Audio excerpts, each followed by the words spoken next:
20 minute 20 खबर में आपका स्वागत है। आपके साथ मैं हूं अभिषेक। अगले 20 मिनट में हम आपको देश दुनिया की 20 ऐसी खबरें बताने वाले हैं जो इस वक्त न केवल सुर्खियों में है बल्कि दिलचस्प और अहम भी है। तो शुरू करते हैं 20 मिनट में 20 खबरों का सिलसिला और सबसे पहले देखते हैं राजस्थान की कौन कौन सी खबर इस वक्त अहम है। अपनायत और मान मनुहार वाली परमाणु नगरी पोखरण में हत्यारीन बीवी के काले कारनामे और नाजायज रिश्ते का खौफनाक मंजर सामने आया है। अग्नि को साक्षी मानकर 7 जन्मों तक साथ निभाने वाली पत्नी ने अपने ही हाथों से पति का गला घोट दिया। बेवफा बीवी की ये खूनी कहानी पोखरण शहर के खटीकों के मोहल्ले की है। 7 अगस्त की रात को रेखा ने अपने पति महेश कुमार के खाने में जहर मिला दिया। जब पति के पैर लड़खड़ाने लगे तो पत्नी रेखा ने अपने प्रेमी के कहने पर पति का गला घोट दिया। बीवी की इस दास्तान से हर किसी की रूह कांप उठी है, लेकिन पत्नी का कलेजा तक नहीं पसीजा। पुलिस ने मामले की जांच की तो जानकारी मिली कि मृतक की पत्नी ने अपने प्रेमी के साथ खाने में जहर मिलाया और अपने पति की हत्या कर दी। क्रैक करते हुए पूरा खोलते हुए रेखा को हत्या में और जो धनराज नाम का व्यक्ति है जिसका मित्र है उसको आपराधिक षड्यंत्र महेश की हत्या का रचने में गिरफ्तार कर लिया। आमतौर पर अस्पताल के फर्श पर पड़े शख्स की तस्वीर सुविधाओं की किल्लत की कहानी कहती है, लेकिन यह मामला बिल्कुल अलग है। यहाँ स्ट्रेचर के अभाव में दर्द से कराहता मरीज फर्श पर नहीं पड़ा है। ये जनाब मरीजों को सेहत की सौगात देने वाले डॉक्टर साहब हैं। जी हाँ, वही डॉक्टर जिन्हें धरती का भगवान कहा जाता है। लेकिन डॉक्टर साहब को आखिर जमीन पर क्यों लेटना पड़ा? वजह जानने के पहले ये समझ लीजिए कि मामला है कहाँ का। तो जनाब, हैरान करने वाली ये तस्वीरें बूंदी के तालेड़ा CHC से आई हैं। यहाँ शराब के नशे में एक चिकित्सक फर्श पर पड़े दिखे। डॉक्टर जितेंद्र चौधरी के शराब के नशे में फर्श पर बेसुध पड़े होने की सूचना पर मरीजों और उनके अभिभावकों ने जमकर हंगामा किया और शराबी चिकित्सक को बर्खास्त करने की मांग की। CHC में हंगामे की सूचना पर मौके पर पहुंची तालेड़ा पुलिस ने शराबी चिकित्सक का मेडिकल करवाया। इधर हंगामा कर रहे मरीज और अभिभावक शराबी चिकित्सक की बर्खास्तगी की मांग पर अड़े रहे, जिसके बाद पुलिस ने शराबी डॉक्टर की रिपोर्ट CMHO को भेजकर कार्रवाई किए जाने का भरोसा दिया। तब जाकर मामला शांत हुआ। देश में फैली कोरोना महामारी के कारण कई लोगों ने अपनी जान खोई थी। जिन लोगों की इम्यूनिटी अच्छी थी वे इससे ग्रसित होने के बावजूद ठीक हो गए थे, लेकिन कमजोर इम्यूनिटी के लोगों ने इसके सामने घुटने टेक दिए थे। आने वाले समय में भी ऐसी महामारी का खतरा बरकरार है, इसलिए राजस्थान सरकार अपने राज्य के लोगों को स्वस्थ रखने के लिए उन्हें औषधीय पौधे दे रही है। तस्वीरें अलवर की हैं, जहां कलेक्टर नन्नूमल पहाड़िया घर घर औषधि को अंजाम तक पहुंचाने में दिलो जान से जुटे हैं। ये काफ़ी रिसर्च के बाद ये तय किया गया कि ये जो 4 पौधे जो हर घर बांटे जा रहे हैं, ये रोग निरोधक प्रतिरोधक क्षमता बढ़ाने में बहुत ही महत्वपूर्ण इनका योगदान है। आयुर्वेद में तुलसी, गिलोय, अश्वगंधा और कालमेघ जैसे औषधीय पौधों को इम्यूनिटी बढ़ाने के लिए अच्छी औषधि बताया गया है। इसलिए तीसरी लहर के लिए राज्य के लोग आयुर्वेद को अपनाएं और घर घर में ये 4 औषधीय पौधे लगाकर दैनिक रूप से इनका इस्तेमाल करें।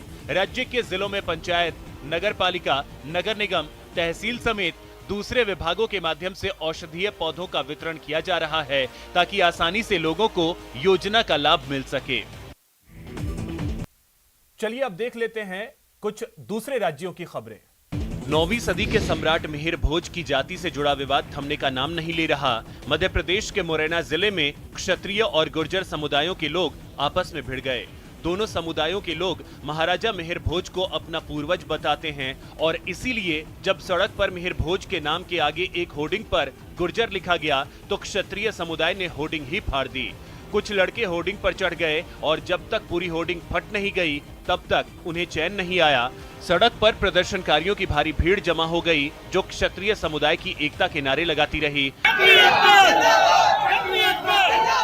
जबकि महाराजा मिहिर भोज को अपनी जाति का बताने वाले गुर्जर समुदाय के लोग भी गुस्से में हैं। शहर के एक अहम हाईवे पर उतरकर प्रदर्शनकारियों ने गाड़ियों में तोड़फोड़ शुरू कर दी।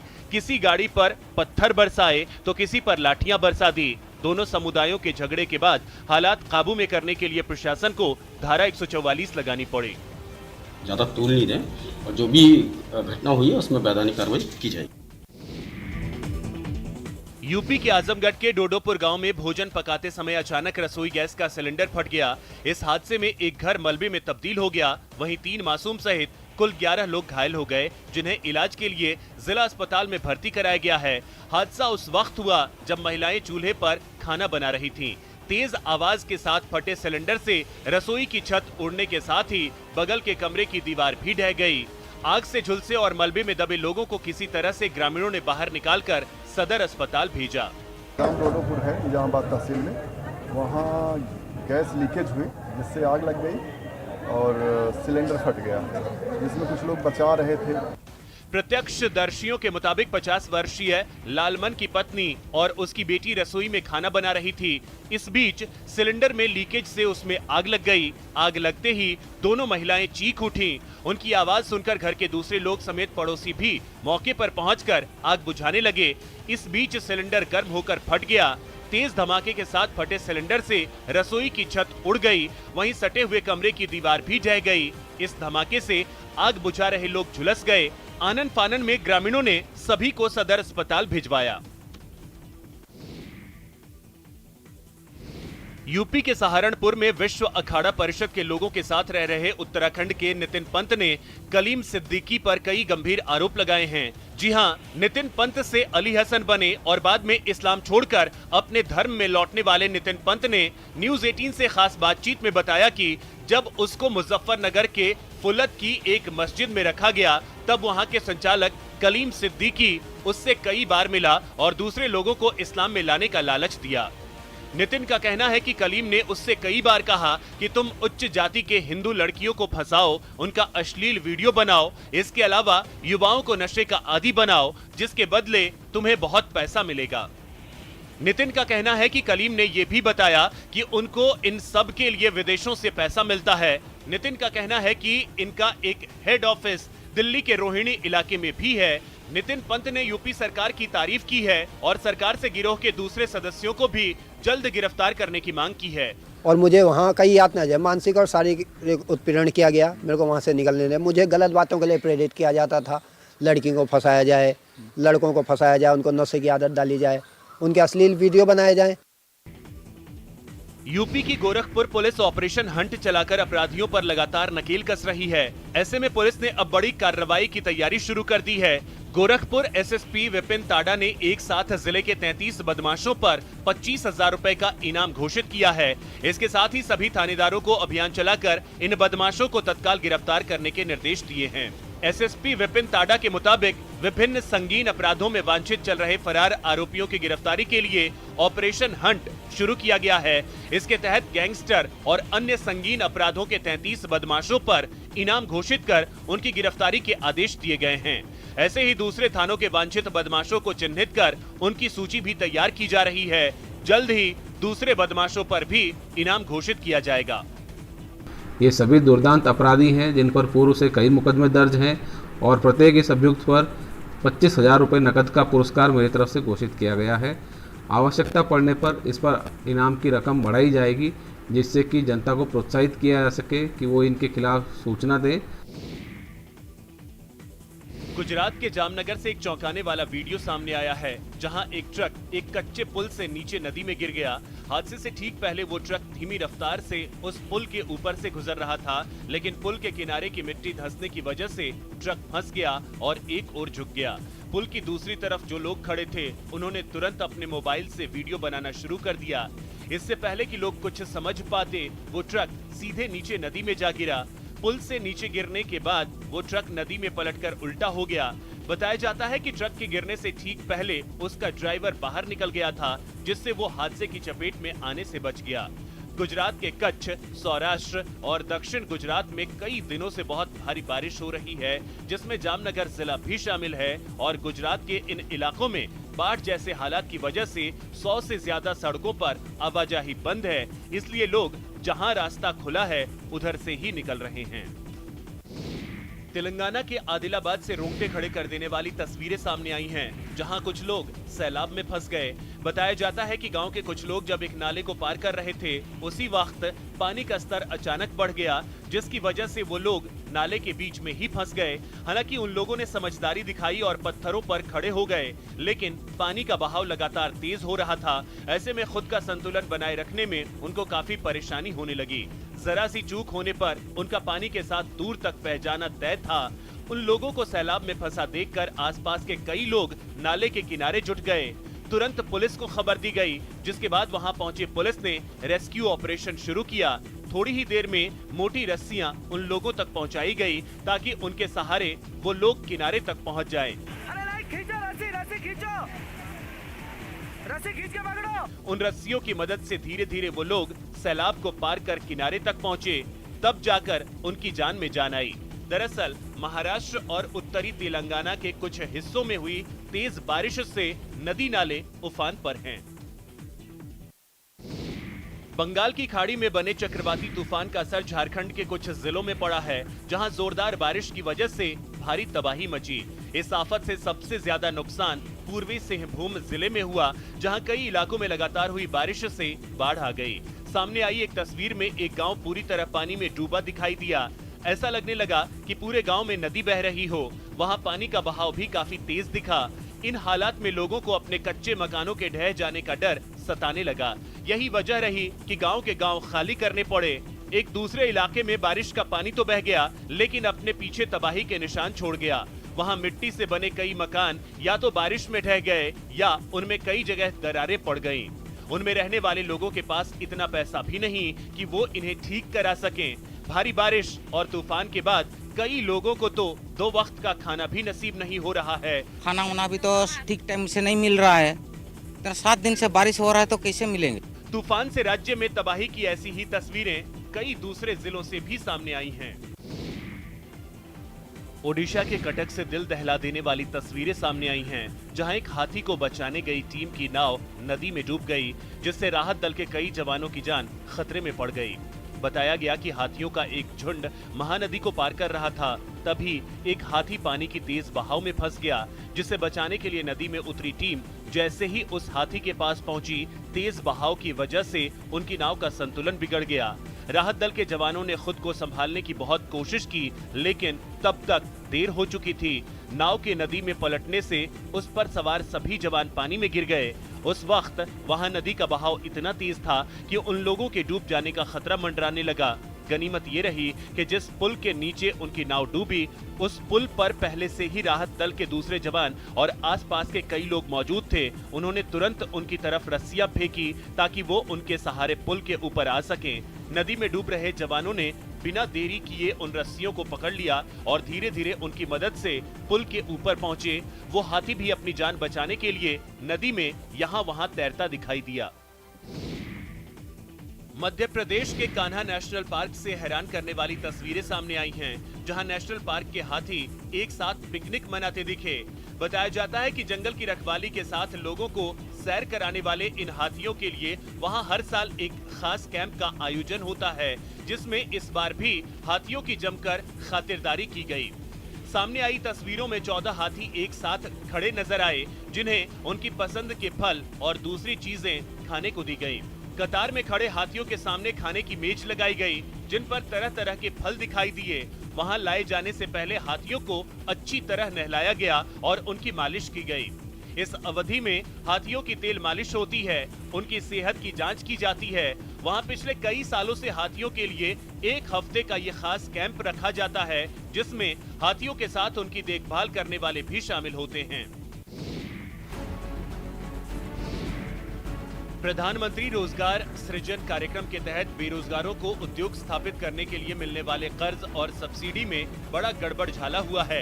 हैरान करने वाली खबर मध्य प्रदेश के सीधी जिले से सामने आई है। यहाँ उद्योग विभाग और बैंक दोनों मिलकर इस योजना में पलीता लगा रहे हैं। यही वजह है कि योजना के तहत लाखों रुपए लोन और सब्सिडी देने के बाद भी अब तक उद्योग स्थापित नहीं हो सके हैं।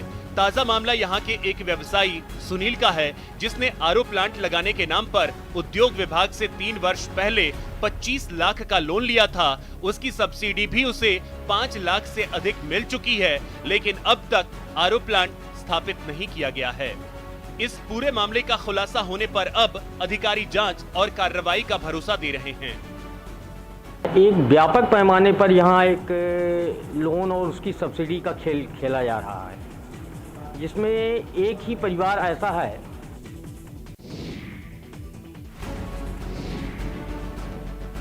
छात्र छात्राएं रोज स्कूल पहुंचते हैं, पर गुरुजी इस स्कूल में कभी कभार ही आते हैं।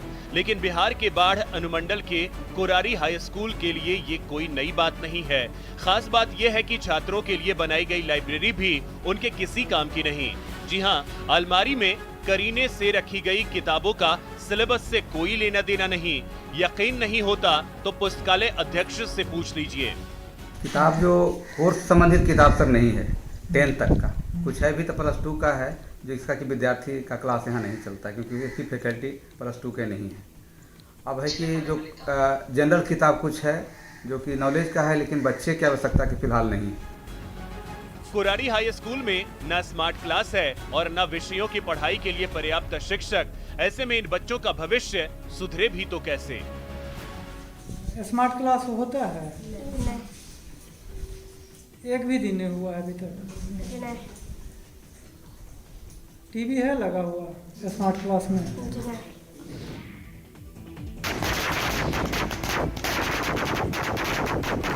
आतिशबाजी से रोशन आसमान और रसगुल्ले से मेहमानों का स्वागत तस्वीरें बिहार के कटिहार के उस लाल के घर की है, जिसने यूपीएससी में टॉप कर अपने परिजनों और जिले का मान बढ़ा दिया है। जी हाँ, यूपीएससी में टॉप करने के बाद शुभम के घर में शुभकामनाएं देने वालों का हुजूम उमड़ रहा है। इस बीच कदवा प्रखंड के कुम्हारी गांव में उनके घर में जश्न का माहौल है। शुभम के पिता देवानंद सिंह ग्रामीण बैंक में मैनेजर हैं, जबकि मां हाउसवाइफ हैं। पिता को अभी भी यकीन नहीं हो रहा है कि उनका बेटा यूपीएससी टॉपर है। रिजल्ट जारी होते ही पुणे से टॉपर होने की सूचना शुभम कुमार ने मोबाइल पर अपने पिता देवानंद सिंह को दी। शाम 6 बजे के आसपास, 6 बजे के बाद जब मैं ऑफिस बंद करके निकल रहा था, उस समय मेरे बेटे का फ़ोन आया कि पापा यूपीएससी का रिजल्ट हो गया। तो मैंने जैसे ही पूछा क्या रिजल्ट हुआ, कैसा रिजल्ट रहा, तो हाँ पापा हो गया और रैंक 1 आया। मेरे कानों को विश्वास नहीं हुआ। मैंने दोबारा फिर उससे बात की कि रैंक कितना रैंक बताया, तो बोला कि पापा मैं टॉप कर गया। और बोलते बोलते उसके आंख में आंसू आ गए, साथ साथ मुझे भी। भारत के इतिहास में कुछ तारीखें कभी नहीं भूली जा सकती। 13 अप्रैल 1919 को बैसाखी पर अमृतसर के जलियांवाला बाग में जनरल डायर ने जो किया वो ऐसी ही एक तारीख थी। इसने अंग्रेजी राज का क्रूर और दमनकारी चेहरा सामने ला दिया। निहत्थे मासूमों की हत्याकांड ने भारत के इतिहास की धारा को ही बदल दिया। जलियांवाला बाग देश प्रेम का स्मारक बन गया। यहाँ की मिट्टी स्वतंत्रता सेनानियों के लिए तिलक बन गई। वतन परस्ती के इसी जज्बे को सलाम करने के लिए आजादी का अमृत महोत्सव मनाने के लिए सीमा सुरक्षा बल ने अमृतसर के जलियांवाला बाग से साइकिल रैली निकाली।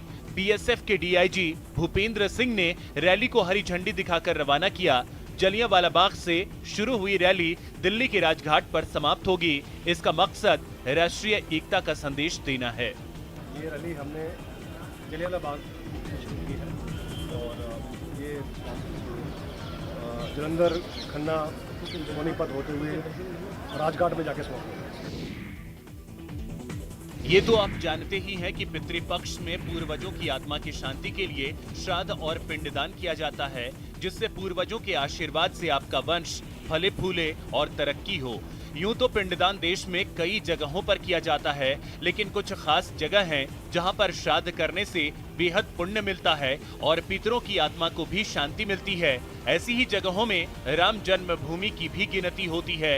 ये एक तीर्थ स्थान है और पिंडदान के लिए सबसे अच्छे स्थलों में से एक है। पवित्र सरयू नदी के तट पर भात कुंड है, जहां लोग ब्राह्मण की अध्यक्षता में अनुष्ठान करने के अपने दायित्व को पूरा करते हैं। एक प्रथा के रूप में लोग अपने पूर्वजों के लिए वहां हवन भी करवाते हैं। परिवार पहले नदी में डुबकी लगाते हैं और फिर अनुष्ठान के लिए बैठते हैं, जिसके बाद वे गरीबों को भिक्षा देते हैं और फिर घर लौट जाते हैं। 21 सितंबर से शुरू पितृपक्ष 6 अक्टूबर 2021 को समाप्त हो रहा। आपको बताते चलें कि सनातन धर्म में हर सनातनी के लिए 3 ऋणों, पितृ ऋण, देव ऋण और ऋषि ऋण को प्रधान ऋण माना गया है। इसमें से एक पितृ ऋण को चुकाने के लिए लोग हर साल भाद्रपद महीने की पूर्णिमा से अश्विन मास की अमावस्या तक श्राद्ध कर्म करते हैं। चलिए अब आपको दिखाते हैं कुछ अंतर्राष्ट्रीय जगत की खबरें। अमेरिका के कैलिफोर्निया राज्य में जंगलों की आग ने ऐसा विकराल रूप ले लिया है कि उन्हें बचाने के लिए वहां के गवर्नर को करीब 100 करोड़ डॉलर यानी भारतीय रुपयों में लगभग 7,400 करोड़ रुपए का फंड जारी करना पड़ा। असल में कैलिफोर्निया की आग अब वहां के मशहूर सेकोया नेशनल पार्क तक पहुंच गई है।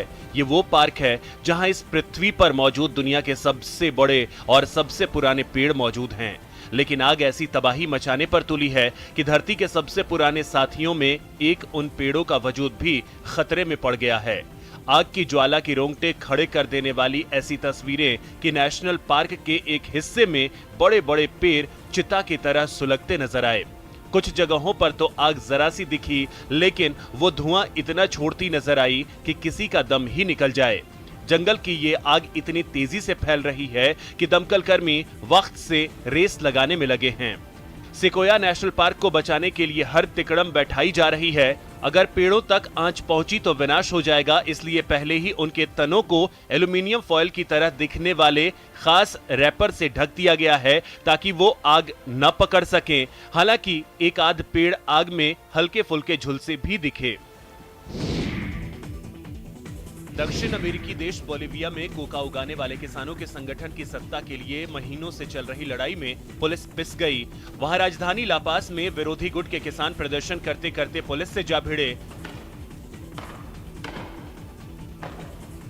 कोका चाय की तरह एक पौधा होता है जो बोलिविया में काफी मशहूर है और वहां भारी तादाद में उगाया जाता है।